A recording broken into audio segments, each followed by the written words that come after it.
ಸಂಸದ ತೇಜಸ್ವಿ ಸೂರ್ಯ ಅವರು ಇವಾಗ ನಮ್ಮ ಜೊತೆ ಇದ್ದಾರೆ, ಬನ್ನಿ ಮಾತಾಡ್ಸೋಣ. ಸರ್ ಸರ್ ನಮಸ್ತೆ. ಈಗ ಮೆಟ್ರೋ ದರ ಏರಿಕೆ 5% ಮಾಡಕ್ಕೆ ಹೊರಟಿದ್ದಾರೆ. ಕೇಂದ್ರ ಸರ್ಕಾರದ ವಿರುದ್ಧ ರಾಜ್ಯ ಸರ್ಕಾರ ಹೇಳಿದ್ರೆ, ರಾಜ್ಯ ಸರ್ಕಾರದವರು ಕೇಂದ್ರ ಸರ್ಕಾರದ ವಿರುದ್ಧ ಹೇಳ್ತಾ ಇದ್ದಾರೆ. ಏನು ಹೇಳ್ತೀರಿ ಸರ್ ಇದ್ರ ಬಗ್ಗೆ?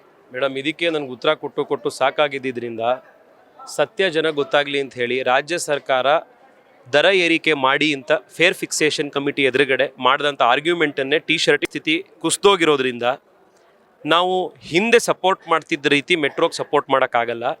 ಆ ಕಾರಣಕ್ಕೋಸ್ಕರ ದರ ಏರಿಕೆ ಮಾಡಿ, 1 ವರ್ಷ ಅಲ್ಲ ಪ್ರತಿ ವರ್ಷ ದರ ಏರಿಕೆ ಮಾಡಿ ಅಂತ ರಾಜ್ಯ ಸರ್ಕಾರ ಕೇಳ್ತಾರೆ.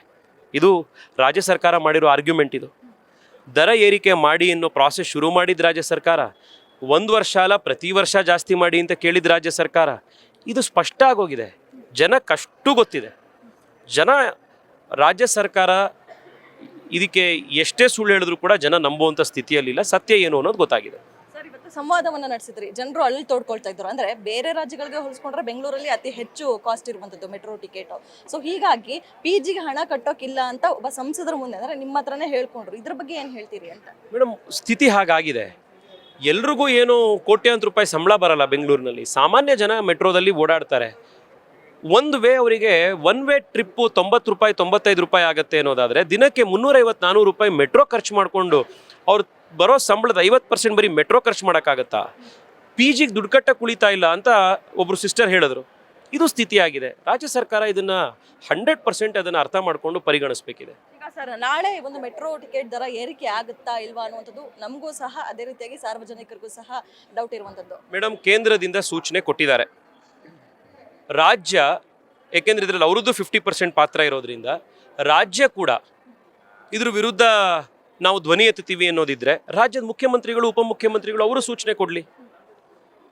ಕೇಂದ್ರದ ಸಚಿವರು ಹೇಳಿದ ಮೇಲೂ ಜಾಸ್ತಿ ಮಾಡ್ತಾರೆ ಅಂತಂದರೆ ಇದು ಇವ್ರ ಕಾರಣಕ್ಕೋಸ್ಕರನೇ ಜಾಸ್ತಿ ಆಗಿರೋದು ಅಂತ ಅರ್ಥ ಆಗುತ್ತೆ, ಇನ್ನೂ ಸ್ಪಷ್ಟ ಆಗೋಗುತ್ತೆ. ಸರ್, ಒಂದ್ ಕಡೆ ಕೇಂದ್ರ ಸರ್ಕಾರ ರಾಜ್ಯ ಸರ್ಕಾರ ಅಂತಾರೆ, ರಾಜ್ಯ ಸರ್ಕಾರ ಕೇಂದ್ರ ಸರ್ಕಾರ ಅಂತಾರೆ. ಇದೆರಡರ ನಡುವೆ ಸರ್ ಒಂದು ನಿಮಿಷ, ಇದೆರಡರ ನಡುವೆ ಬಡವಾಗ್ತಾ ಇರುವಂತವ್ರು ಜನರು. ಇದ್ರ ಬಗ್ಗೆ ಏನ್ ಹೇಳ್ತೀರಿ ಅಂತ? ಇದು ಈ ಡ್ರಾಮಾ ಬಯಲಾಗಬೇಕು. ಅದು ಇವಾಗ ಬಯಲಾಗ್ತಾ ಇದೆ. ಈ ಡಾಕ್ಯುಮೆಂಟು ಇವತ್ತು ನಿಮ್ಮ ಎದುರುಗಡೆ ಕೊಟ್ಟಿರುವಂಥ ಡಾಕ್ಯುಮೆಂಟು ನಿನ್ನೆಯಿಂದ ಸಾರ್ವಜನಿಕರಿಗೆ ಹೇಳ್ತಾ ಇರುವಂಥದ್ದು ನೋಡಿದ್ರೆ ಗೊತ್ತಾಗುತ್ತೆ.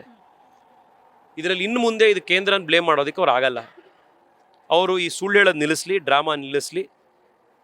ನಾಳೆಯಿಂದ ಏನು ದರ ಪರಿಷ್ಕರಣೆ ಆಗೋದಿದೆ ಅದನ್ನು ತಡೆ ಹಿಡಿಬೇಕು ಅಂತ ಹೇಳಿ ಸೂಚನೆ ಕೊಡಲಿ. ಮುಗೀತು. ಒಂದ್ ವೇಳೆ ಪರಿಷ್ಕರಣೆ ಆದರೆ ನಿಮ್ಮ ಹೋರಾಟ ಯಾವ ರೀತಿಯಾಗಿ? ಜನಜಾಗೃತಿ ನಾವೇನು ಮಾಡ್ತಾ ಇದ್ದೀವಿ, ಇದನ್ನು ಕಂಟಿನ್ಯೂ ಮಾಡ್ತೀವಿ.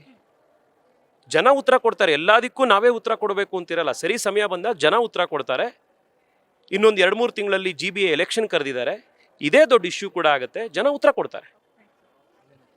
ಇದಿಷ್ಟು ಸಂಸದರಾದಂತಹ ತೇಜಸ್ವಿ ಸೂರ್ಯ ಅವರ ಮಾತು. ಕ್ಯಾಮರಾ ಪರ್ಸನ್ ರೂಪೇಶ್ ಜೊತೆ ಕವನ ಶಿವಣ್ಣ, ಗ್ಯಾರಂಟಿ ನ್ಯೂಸ್, ಬೆಂಗಳೂರು.